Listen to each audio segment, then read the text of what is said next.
안녕하세요. 책 읽어주는 뉴요커 라임입니다. 무라카미 하루키님의 댄스 댄스 댄스, 이제 오늘은 10장을 읽을 차례가 됐습니다. 벌써 10장까지 왔네요. 이제 오늘 10장에서는요, 지난 9장에서는 이제 주인공이 마침내 그 호텔의, 이루카 호텔의 16층에 새롭게 펼쳐진 어둠의 공간을 드디어 마주하게 됩니다. 이번 10장에서는 이제 그 공간에 맞닥뜨려진 이 주인공의 모습이 그려지는데요. 네, 10장 읽기 시작하겠습니다.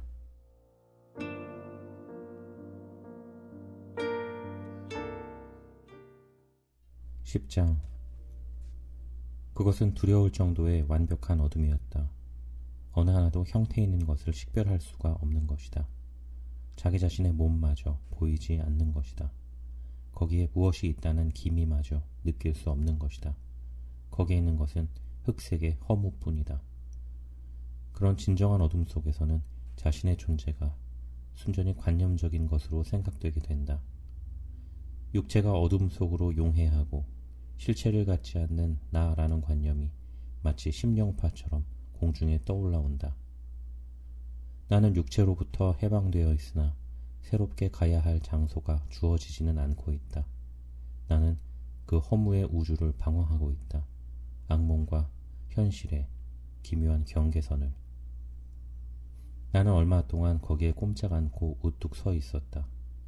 몸을 움직이려 해도 손발은 마비된 것처럼 본래의 감각을 잃고 있었다. 마치 깊은 바다의 밑바닥에 침몰된 것만 같았다. 농밀한 어둠이 나에게 기묘한 압력을 가하고 있었다. 침묵이 나의 고막을 압박하고 있었다. 나는 어떻게든 조금이라도 어둠의 눈을 익숙해 하려고 했다. 하지만 소용이 없었다. 시간이 지나면 눈이 익숙해진다는 그런 어중간한 어둠이 아닌 것이다. 완전한 어둠이었다. 흑색 물감을 몇 겹이고 몇 겹이고 덧칠한 것 같은 깊고 빈틈없는 어둠이었다. 나는 포켓을 무의식적으로 더듬어 보았다. 오른쪽 포켓 속에는 지갑과 키 홀더가 들어있었다. 왼쪽에는 방의 카드키와 손수건과 얼마간의 잔돈. 하지만 그런 건 어둠 속에선 아무런 소용도 없다. 나는 담배를 끄는 것을 처음으로 후회했다. 담배를 끊지 않았던들 거기엔 라이터나 성냥이나 그런 게 있었을 게다. 하지만 이제 그런 걸 뉘우친들 별 수 없다. 나는 포켓에서 손을 빼어 벽이 있을 법한 쪽으로 뻗어보았다. 어둠의 깊숙이에 나는 딱딱한 세로의 평면을 느꼈다. 벽이 거기에 있었다. 벽은 미끈하고 냉랭했다. 돌핀 호텔의 벽치고는 너무나 냉랭하다. 돌핀 호텔의 벽은 이렇게 차지 않다. 히터가 언제나 온화할 정도로 공기를 조절하고 있기 때문이다. 마음을 진정하고 천천히 생각해보자 하고 나는 스스로를 타일렀다. 진정하고 생각하는 것이다. 우선 첫째로 이건 그 여자아이가 조우한 것과 똑같은 사태인 것이다. 나는 그걸 따르고 있을 뿐인 것이다. 그러니까 겁먹을 건 없는 것이다. 그녀만 해도 혼자서 조용히 이 상황을 돌파한 것이다. 물론 나로서도 할 수 있다. 안 될 까닭이 없는 것이다. 그러니까 진정해야 한다. 그녀가 한 것과 꼭 같게만 행동하면 좋은 것이다. 이 호텔엔 뭔가 기묘한 것이 숨겨져 있으며 그건 아마도 나 자신과도 관련되는 것일 게다. 이 호텔은 틀림없이 어딘가에 저 이루카 호텔과 연관되어 있는 점이 있다. 바로 그렇기 때문에 나는 여기에 온 게 아닌가. 그렇지 않은가? 그렇다. 그녀와 같게 행동하고 그리고 그녀가 보지 못한 것을 보아내지 않으면 안 되는 것이다. 두려운가? 두렵다 하고 나는 생각했다. 농담이 아니라 정말 두려운 것이다. 알몸이 된 것만 같은 기분이다. 싫은 기분이다. 깊은 암흑은 폭력의 입자를 나의 주위에 떠돌게 하고 있다. 그리고 나는 그것이 바다뱀처럼 소리도 없이 슬슬 다가오는 걸 볼 수조차 없는 것이다. 구제할 수 없는 무력감이 나를 지배하고 있다. 온 몸의 모공이 모조리 막바로 어둠에 노출되어 있는 것만 같은 느낌이 든다. 셔츠가 식은땀으로 축축히 젖어 있다. 목구멍이 칼칼해진다. 침을 삼키기에도 굉장히 힘들어진다. 여기는 도대체 어디일까? 돌핀 호텔은 아니다. 절대로 아니다. 그것만은 틀림없다. 여기는 어딘지 다른 장소인 것이다. 나는 무엇인지를 딛고 넘어서 이 기묘한 장소로 들어서고 만 것이다. 나는 눈을 감고 커다랗게 몇 번인가 심호흡을 했다. 바보스런 이야기이지만 폴 모리아 그랜드 오케스트라의 사랑은 물빛이 듣고 싶었다. 지금 그 음악이 들려온다면 얼마나 행복할 것인가 하고 생각했다. 얼마나 힘이 날 것인가. 리차드 클라이더만이라도 좋다. 지금이라면 참을 수 있다.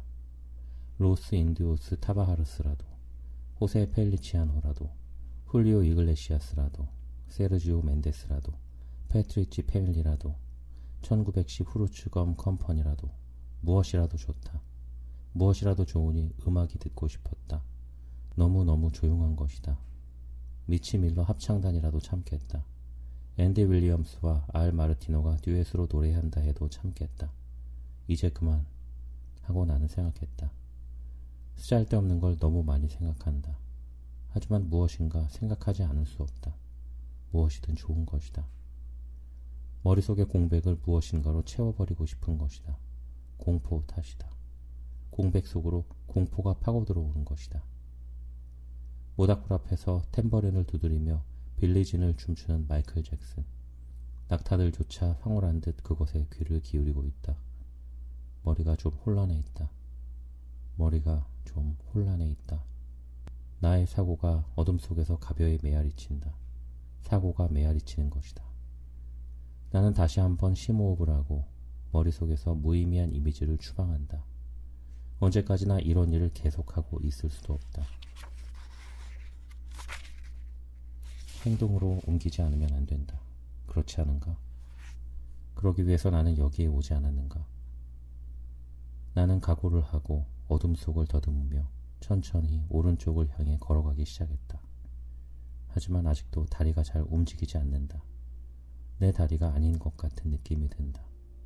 근육과 신경이 잘 연동하고 있지 않은 것이다. 나는 다리를 움직이고 있는 셈이지만 실제로는 다리는 움직이지 않고 있다. 암흑의 물 같은 어둠이 나를 푹 감싸고 놓아주지 않는다. 어디까지나 그 어둠은 계속되고 있다. 지구의 중심점까지. 나는 지구의 중심점을 향해 나가고 있는 것이다. 그리고 거기에 가면 이젠 2번 다시는 지상으로 되돌아올 수는 없는 것이다. 무슨 다른 것을 생각해보자. 그렇게 나는 생각했다. 무엇이나 생각하지 않고선 공포가 점점 몸을 지배해간다. 영화의 계속을 생각해보자. 어디까지 이야기가 진행됐었지? 양사나이가 나오는 데까지. 하지만 사막의 장면은 현재로선 그걸로 끝. 화면은 다시 파라오의 궁전으로 되돌아간다. 휘황찬란한 궁전. 아프리카 전체의 부가 거기에 모아져 있다. 누비아인 노예가 온통 그 언저리에 대령하고 있다. 그 한가운데 파라오가 있다. 미크로스 로자, 비슷한 음악이 흐르고 있다. 파라오는 분명 초조해 있다. 이집트에서 무엇인가 썩고 있다고 그는 믿는다. 그것도 이 궁전에서 무엇인가 잘못된 일이 진행되고 있다. 나는 그것을 확실히 느낀다. 그것을 바로잡지 않으면 안 된다. 나는 한 걸음 한 걸음 조심스레 발을 앞으로 내민다. 그리고 생각한다. 그 여자아이는 잘도 이런 일을 할 수가 있었군 하고 나는 참으로 감탄하고 만다. 영문을 알 수 없는 캄캄한 어둠 속에 돌연 내던져져 그 어둠 속에 무엇이 있는지 혼자서 확인하러 가다니. 나조차 이러한 이공간적인 어둠이 존재한다고 하는 이야기를 미리 들은 나조차 이토록 겁을 먹고 있는데도 가령 아무런 예고도 없이 이 어둠 속에 혼자서 내던져져 있다면 나는 앞으로 나가려는 생각도 미처 못했을 게다. 필시 나는 엘리베이터 앞에 옴짝 못하고 서서 가만히 있었을 게다. 나는 그녀 생각을 했다. 그녀가 수영 경기용에 미끌거리는 옷을 걸치고 수영학교에서 수영을 배우고 있는 광경을 상상했다. 그리고 거기에도 영화배우를 하고 있는 나의 예전의 동급생이 있다. 그리고 그녀 역시 그를 실신할 만큼 동경하고 있다. 그가 크롤의 오른손 내미는 법에 대해 주의를 주자 그녀는 황홀해하는 눈빛으로 내 친구를 보았다. 그리고 그녀는 밤이 되자 그의 침대로 기어들어갔다. 나는 슬펐다. 상심하기까지 했다. 그런 짓 하면 안 돼 하고 나는 생각했다. 너는 아무것도 알지 못하고 있어. 그는 인상이 좋고 형식적으로 친절을 베풀 뿐이야. 그는 내게 상냥한 말을 걸고 너를 절정에 도달하게 해줄지도 모르지. 하지만 그저 친절, 그것일 뿐이야. 그건 다만 단순한 전희의 문제일 뿐이지. 복도가 오른쪽으로 꺾여 있었다. 그녀가 말한 그대로였다. 하지만 내 머릿속에서 그녀는 그 나의 동급생과 잠자리를 함께하고 있었다. 그는 그녀의 옷을 부드럽게 벗기고 몸의 부분 부분을 하나하나 칭찬했다. 그것도 본심으로 칭찬하고 있었다. 정말 하고 나는 생각했다. 정말 감탄에 마지 않겠군. 하지만 그러는 중에 차츰 화가 치밀어 올랐다. 그런 건 잘못된 일이라고 나는 생각했다. 복도가 오른쪽으로 꺾여 있었다. 나는 벽에 손을 댄 채 오른쪽으로 꺾어 걸었다. 멀리 작은 불빛이 보였다. 몇 겹의 베일을 통해서 흘러나온 것 같은 흐릿한 작은 불빛. 그녀가 말한 그대로다. 나의 동급생은 그녀의 몸에 상냥하게 입맞춤을 하고 있었다. 목덜미로부터 어깨로부터 젖가슴으로 그렇게 천천히. 카메라는 그의 얼굴과 그녀의 잔등을 비추고 있다. 그 다음에 빙그르르 카메라는 회전한다. 그리고 그녀의 얼굴을 비춘다. 하지만 그건 그녀가 아니다. 그것은 키키의 얼굴인 것이다. 옛날에 나와 이루카 호텔에 묵었던 멋진 귀를 가진 고급 장녀인 키키. 아무 말 없이 나의 인생으로부터 사라져버린 키키. 나의 동급생과 키키가 자고 있는 것이다. 그것은 실제 영화의 한 장면처럼 보인다. 컷 배치가 정연하다. 너무나 정연한 것 같다. 평범하다 해도 좋을 만큼. 그들은 아파트 한 방에서 서로 껴안고 있다. 창문 블라인드로부터 빛이 들어오고 있다. 키키, 어째서 여기에 돌연 그 아이가 나온단 말인가. 시공이 혼란돼 있다. 시공이 혼란돼 있다. 나는 빛을 향해 나갔다. 발을 내디디니 머릿속의 이미지가 쓱 사라졌다. 페이드 아웃. 나는 침묵의 어둠 속을 벽을 끼고 나갔다. 나는 그 이상 더는 아무것도 생각지 않기로 했다. 생각해보았자 별 수 없다. 다만 시간을 연장하고 있을 뿐인 것이다. 아무것도 생각지 않고 발을 앞으로 내미는 일에만 집중하는 것이다. 주의 깊게, 확실하게. 빛이 은은히 주위를 비치고 있다. 하지만 거기가 어떤 장소인지가 확인될 만큼 밝지는 않다. 다만 문이 보일 뿐이다. 본 적이 없는 문. 그래, 그녀가 말했던 그대로다. 오래된 목재문. 거기에는 번호표가 붙어있다. 하지만 그 숫자까지는 읽을 수가 없다. 너무나 어둡고 표도 지저분하다. 어떻든 간에 여기는 돌핀 호텔은 아니다. 돌핀 호텔에 이런 낡은 문이 존재할 턱이 없다. 그리고 공기의 질도 다르다. 이 냄새는 대체 무엇일까? 마치 헌 종이 냄새 같다. 빛이 가끔씩 흔들흔들 흔들렸다. 아마 양초 불빛일 게다. 나는 문 앞에 서서 한동안 그 빛을 보고 있었다. 그리고 또 저 프런트의 여자아이 생각을 했다. 그녀와 그때 잠자리를 함께 해두었어야 하지 않았나? 하고 나는 문득 생각했다. 나는 그 현실 세계로 다시 돌아갈 수가 있을 것인가? 그리고 나는 다시 그 아이와 데이트할 수가 있을 것인가? 그렇게 생각하자 나는 현실 세계와 수영학교에 대해 질투가 일었다. 어쩌면 그것은 정확하게는 질투가 아닐는지도 모른다. 그것은 확대되고 왜곡된 후회의 상념일지도 모른다. 하지만 외면적으로는 그것은 꼭 질투 그것이었다. 적어도 캄캄한 어둠 속에서는 질투 그 자체처럼 느껴졌다.